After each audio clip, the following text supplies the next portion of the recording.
Assalamualaikum warahmatullahi wabarakatuh. Halo semuanya, apa kabarnya hari ini? Semoga sehat selalu ya.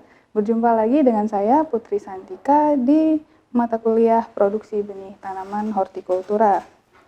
Pada kesempatan kali ini kita akan belajar mengenai produksi benih tanaman tomat. Akan tetapi sebelum kita mulai mata kuliah pada hari ini, ada baiknya kita berdoa dulu sejenak. Kita siapkan dulu pikiran dan hati kita untuk belajar agar nanti ilmu yang kita dapatkan juga bermanfaat dan dapat berbuah kebaikan ya. Berdoa dipersilakan.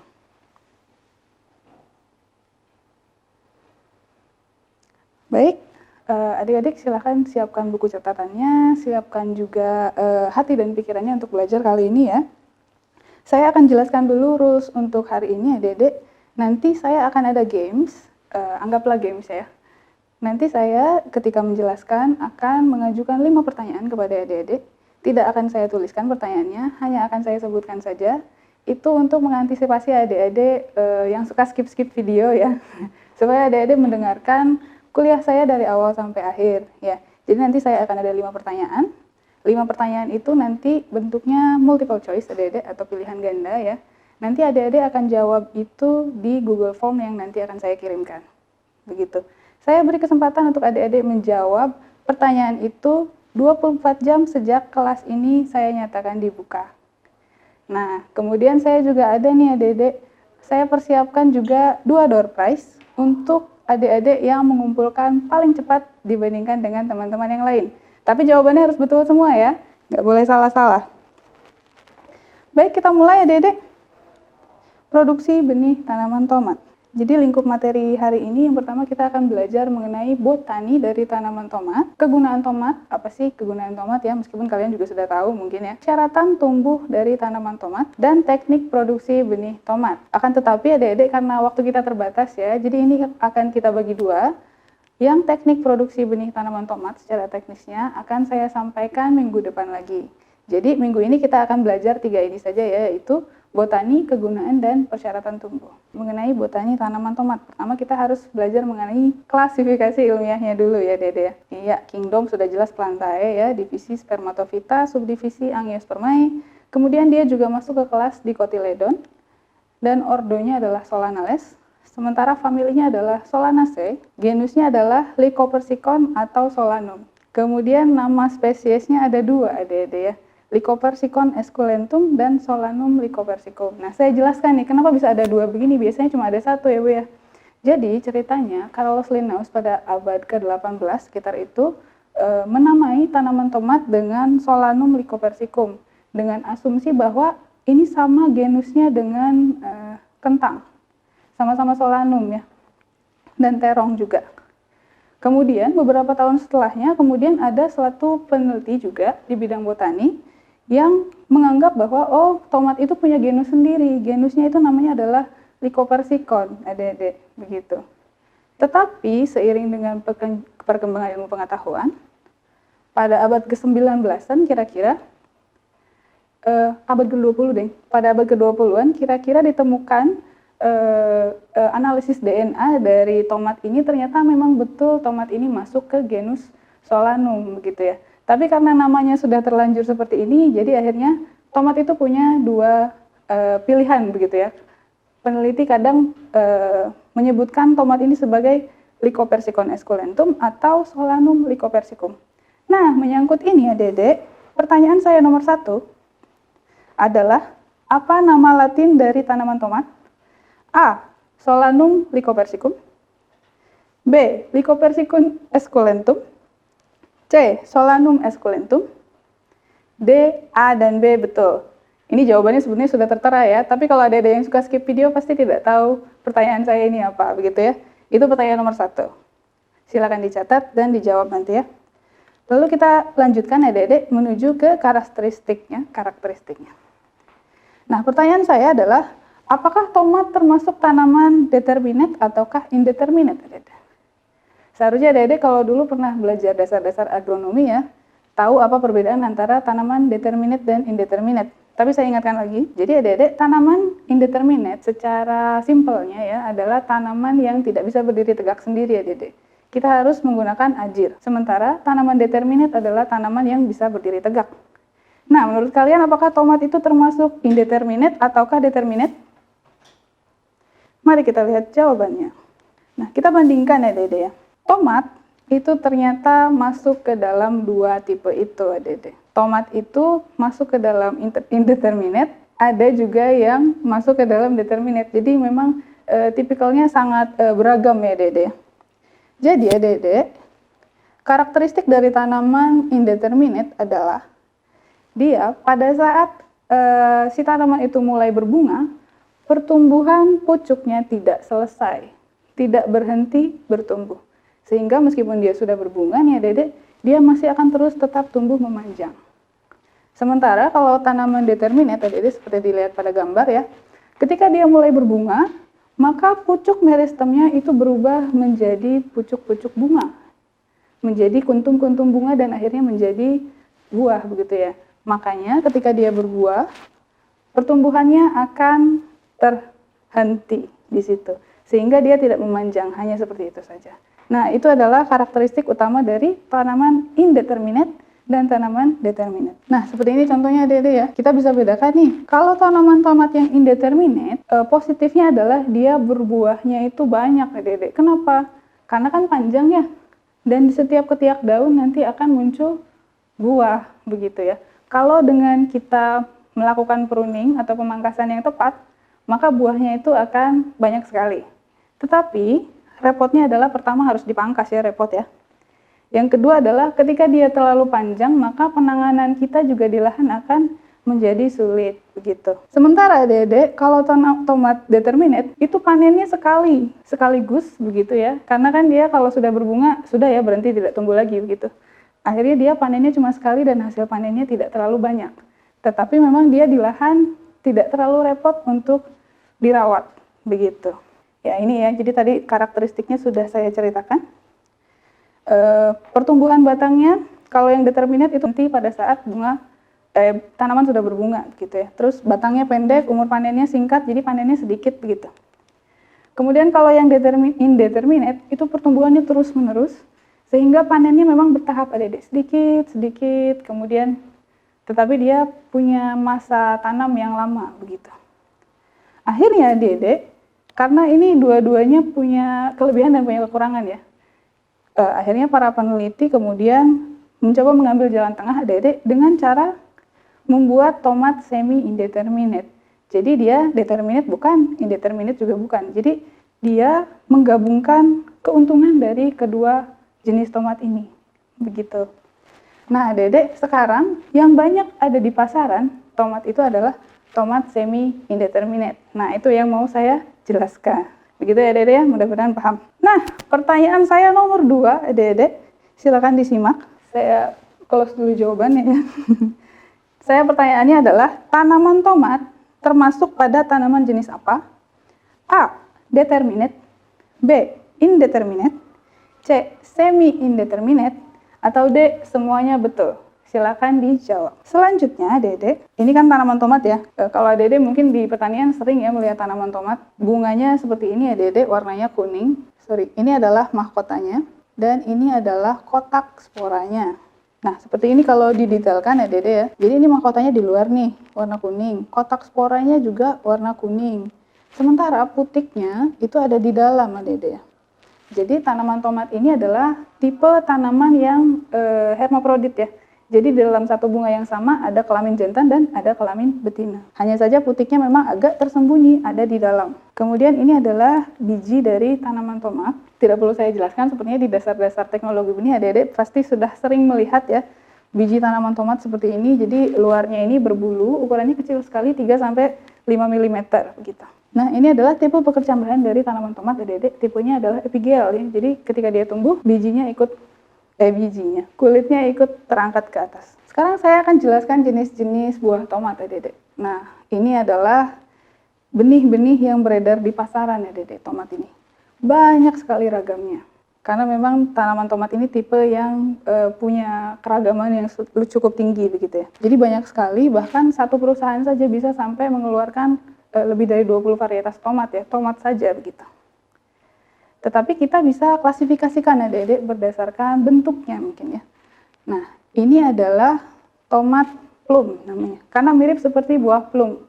Ya, ini biasanya kita masak untuk sambal begitu ya, ini tomat plum. Gitu. Yang kedua adalah tomat beef.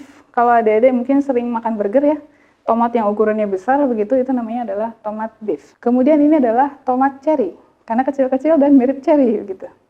Yang ini tomat pear begitu. Dan yang terakhir adalah, bisa ditebak mungkin ini namanya apa? Tomat anggur ya. Jadi tomat ini adalah satu-satunya jenis tanaman yang buahnya dinamai berdasarkan nama tanaman lain begitu ya. Yang ini mirip pear, yang ini mirip anggur, jadi dinamakannya seperti itu. Gitu. Seperti inilah diversity dari tanaman tomat adik-adik. Jadi ukurannya bisa sangat besar, bisa kecil begitu ya. Warnanya juga beragam dari mulai kuning, merah, bahkan ada yang sampai hitam. Dan itu bisa kita sesuaikan dengan kebutuhan pasar begitu ya. Jadi ingin saya tekankan bahwa tomat ini memang diversity-nya bisa sangat luas. Nah, sekarang kegunaan tomat pasti sudah tahu lah. Pasti tiap hari juga makan sepertinya ya. Kita bisa konsumsi tomat itu segar, adik-adik, bisa di jus misalnya begitu ya. Bisa menjadi bumbu masakan, menjadi sambal begitu, atau juga perasa makanan di situ ya. Es krim tomat atau kue tomat dan lain-lain. Ada juga yang dijadikan sebagai kosmetik atau skincare atau bahan-bahan obat herbal dan lain-lain ya. Jadi intinya kegunaan tomat ini banyak sekali. Kenapa? Karena kandungan gizinya, adik-adik, sangat lumayan. Jadi yang saya garis bawahi di sini adalah yang pertama vitamin A-nya lumayan tinggi, adik-adik. Kemudian ada beta karotin juga, vitamin C dan vitamin E. Makanya itu bagus untuk skincare ya, untuk kulit wajah. Kemudian yang paling disoroti biasanya adalah karena adanya kandungan likopen. Nah, likopen ini apa, Dede? Likopen ini adalah antioksidan yang sangat baik untuk tubuh kita ya, dalam menangkal radikal bebas. Begitu, Dede. Kita lanjut. Nah, sekarang kita yang terakhir adalah persyaratan tumbuh dari tanaman tomat. Butuh apa sih tanaman tomat untuk tumbuh begitu ya? Yang saya soroti paling pertama adalah kebutuhan air, Dede. Karena tomat ini memang spesial dengan kebutuhan airnya. Kenapa?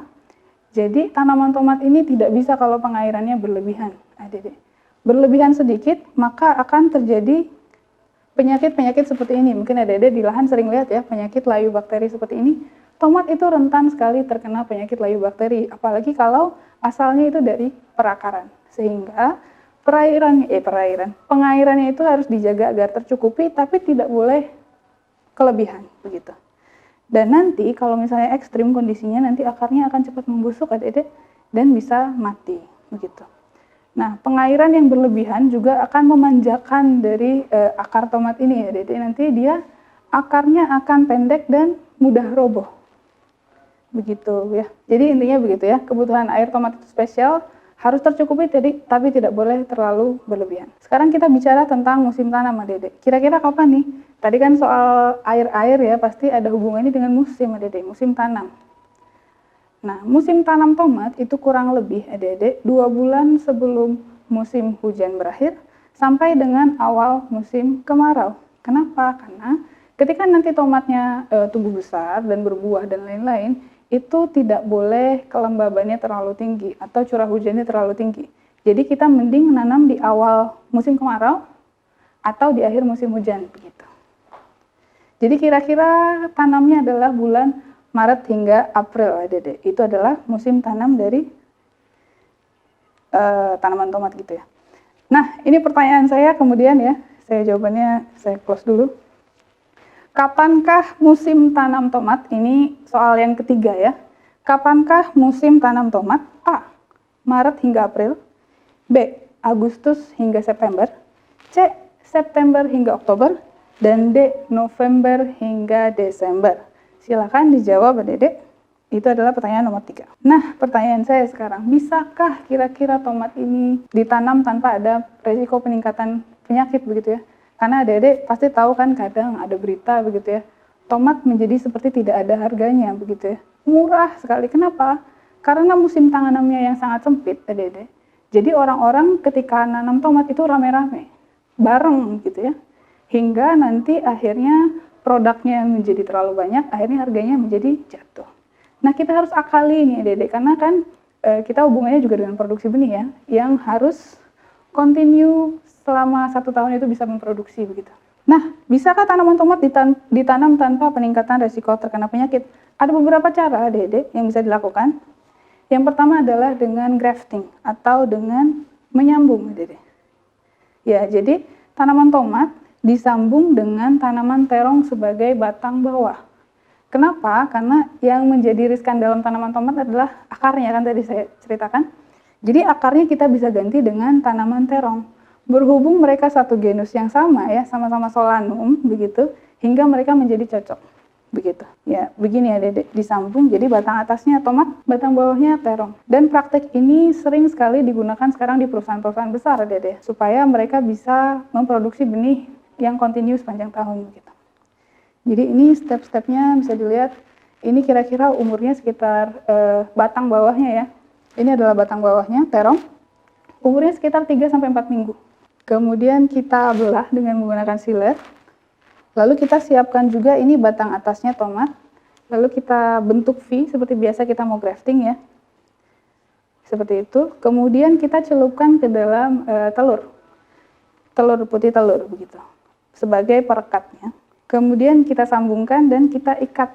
Lalu kita bungkus. Karena biasa ya tanaman yang baru di grafting itu sangat sensitif terhadap kelembaban. Jadi kalau terlalu kering nanti dia bisa mati. Nah, seperti itu Adik-adik. Jadi intinya bisa kita meningkatkan menurunkan resiko terkena penyakit dari tanaman tomat dengan grafting dengan terong begitu ya. Nah, berhubung dengan itu Adik-adik, pertanyaan saya nomor 4. Pertanyaannya adalah untuk mengurangi resiko terkena penyakit Adik-adik, tanaman tomat bisa digrafting dengan tanaman apa? A. Cabai, B. Mentimun, D. Terong, C. Terong, atau D. Kentang. Begitu ya. Mohon dijawab. Lalu kita akan lanjutkan. Ada cara yang kedua, Adik-adik. Cara yang memang ya obviously bisa kita lakukan adalah ditanam di dalam greenhouse, Adik-adik, di mana nanti iklimnya kita bisa atur sedemikian rupa supaya nyaman untuk si tomat ya. Tetapi ya memang greenhouse itu kan butuh modal ya, mahal begitu. Tetapi tidak menutup kemungkinan itu kalau untuk produksi benih kan harganya juga lumayan. Begitu Adik-adik. Kemudian tentang ketinggian tempat atau altitude. Tomat ini secara umum memang dia beradaptasi lumayan bagus ya Adik-adik. Bisa di ketinggian 0 sampai dengan 1.500 meter di atas permukaan laut. Tetapi memang ada spesifikasi khusus untuk tomat-tomat tertentu yang memang oh ini hanya cocok untuk dataran rendah. Oh ini hanya cocok untuk dataran tinggi begitu. Ada yang dibuat spesifikasi seperti itu. Kemudian tanahnya Adik-adik, ini sebetulnya secara umum ya, tanaman memang butuh tanah yang gembur, yang kaya humus, yang subur dan tidak menggenang. Itu catatannya ya. Tidak boleh menggenang. Aerasi dan drainase harus bagus. Kemudian pH-nya adalah antara sekitar 5-6. Kemudian, ya, seperti yang saya tadi bilang lagi ya, saya tekankan lagi bahwa tomat tidak menyukai tanah yang tergenang air, begitu ya. Karena akarnya akan mudah busuk sehingga nanti bisa gampang terserang penyakit. Begitu. Kemudian suhu, ini yang terakhir suhu ya, Adik. Jadi suhu yang optimum untuk tomat itu kita lumayan menang ya di Indonesia ya. Karena suhu yang optimum adalah sekitar 21-30 derajat Celcius pada siang hari. Kemudian pada malam hari sekitar 18,5 sampai 21 derajat Celcius gitu. Kemudian minimum tomat bisa tumbuh adalah 10,5 derajat Celcius. Jadi kalau misalnya kurang dari itu akan mengganggu pertumbuhannya ya, menjadi lambat, perkecambahannya juga tidak akan bagus. Kemudian maksimum itu 35 derajat Celcius, Adik-adik. Kalau lebih dari itu, maka biasanya cepat rontok. Ya, karena memang terlalu panas ya, jadi rontok gitu. Kemudian untuk perkecambahannya antara 25 hingga 30 derajat, dan suhu tanahnya adalah 20 hingga 30 derajat Celcius. Nah, suhu tanah ini Adik-adik, suhu tanah dan suhu udara, itu akan sangat berpengaruh dengan kebutuhan air si tomat ini. Semakin tinggi suhunya Adik-adik, maka semakin tinggi pula kebutuhan dari air tanaman tomat tersebut ya. Kenapa? Karena adanya transpirasi. Transpirasi itu apa? Silahkan nanti balik lagi ya ke pelajaran fisiologi tumbuhan ya. Baik, pertanyaan saya terakhir nomor 5 Adik-adik ya.